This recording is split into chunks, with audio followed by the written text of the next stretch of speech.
मंत्रिपरिषद के विस्तार में बीजेपी ने तो दिखा दिया कि हम बड़े भाई की भूमिका में हैं। तो वो तो हम समझते हैं कि नीतीश कुमार के भी किंग मेकर हैं। नीतीश कुमार को राजनीति में ओहदे पर पहुंचाने में लालू यादव की भी भूमिका रही है। बंगाल का चुनाव है, इसलिए बीजेपी के लोग भी जो मुखर होना चाहिए नहीं हो रहे हैं उतना। नमस्कार, आप देख रहे हैं लाइव सिटीज और आपके साथ मैं हूं वसीम खान। बिहार में कैबिनेट विस्तार हो गया है, पर उसके बावजूद तमाम विपक्षी खेमा अब सवाल दागने से भी पीछे नहीं हट रहा है। वहीं राजद ये कहता दिख रहा है कि 5 साल क्या 5 महीने भी सरकार नहीं चल सकती, एनडीए टूट जाएगा।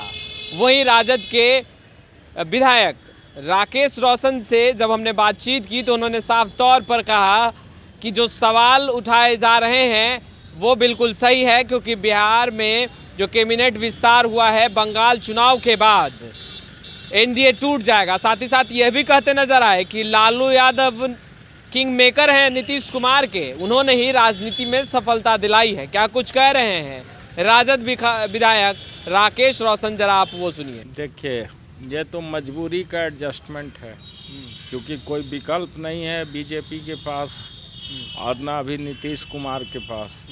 नीतीश कुमार को कुर्सी से चिपका रहना है, किसी तरह से मुख्यमंत्री रहना है, तो बीजेपी के सामने नील डाउन हो गए। जो उनका शर्त था उसको मान लिए।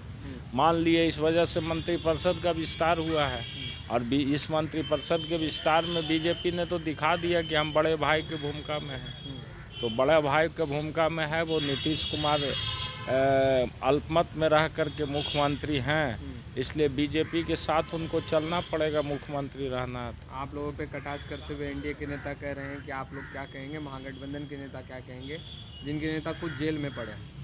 देखिए, जेल से मंत्रिपरिषद विस्तार का क्या तुलना हो सकता है। जेल में किस लिए हैं, क्या सब्जेक्ट है, वो मामला सब जुडिस है, न्यायालय के अंदर में है।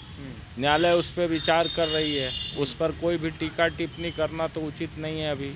इसलिए यदि कोई ये बोलते हैं कि उनके नेता क्या बोलेंगे जेल में हैं, तो जिनके बारे में बोल रहे हैं जेल में, तो वो तो हम समझते हैं कि नीतीश कुमार के भी किंग मेकर हैं।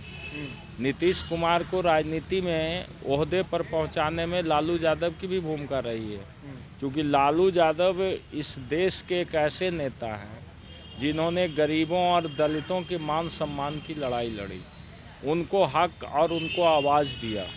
तो लालू यादव के कंटेक्स्ट में यदि देखा जाएगा मंत्रिपरिषद के विस्तार का, हम समझते हैं ये कोई उचित कंटेक्स्ट ही नहीं है, ये कोई तुलना ही नहीं है इस बात का। ये तो चूँकि बीजेपी और जदयू का मामला है, इसमें आरजेडी बीच में कहाँ से आ रहा। एक आखिरी सवाल और पुनः हम आपसे यही पूछेंगे, क्या ये सरकार 5 साल चलेगी एनडीए की सरकार? नहीं, ये सरकार तो अभी मजबूरी में है। अभी बंगाल का चुनाव होना है, चुनाव का परिणाम का प्रतीक्षा कीजिए, उसके बाद आगे फिर आपको भी समझ में आएगा कि क्या हो रहा है क्या नहीं। यानी बंगाल चुनाव के बाद सरकार की? बंगाल चुनाव के बाद राजनीति में संभावनाएं खुली रहती है, क्योंकि राजनीति एक ऐसा सब्जेक्ट है कि इसमें संभावनाएं खुली रहती है और हर लोग संभावनाएं तलाशते हैं। तो संभावनाओं को तलाशा जा रहा है अभी, चूँकि बंगाल का चुनाव है, इसलिए बीजेपी के लोग भी जो मुखर होना चाहिए नहीं हो रहे हैं उतना।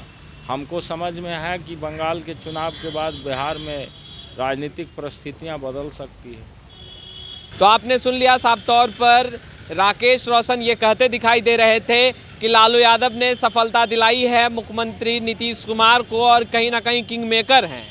दूसरे तरफ ये कहते भी दिखाई दे रहे हैं कि बंगाल चुनाव जैसे ही संपन्न होगा बिहार में एनडीए टूट जाएगी और सरकार गिर जाएगी। देखने वाली बात ये होगी कि बंगाल चुनाव के बाद क्या एनडीए गठबंधन जो है वो टूट जाएगा।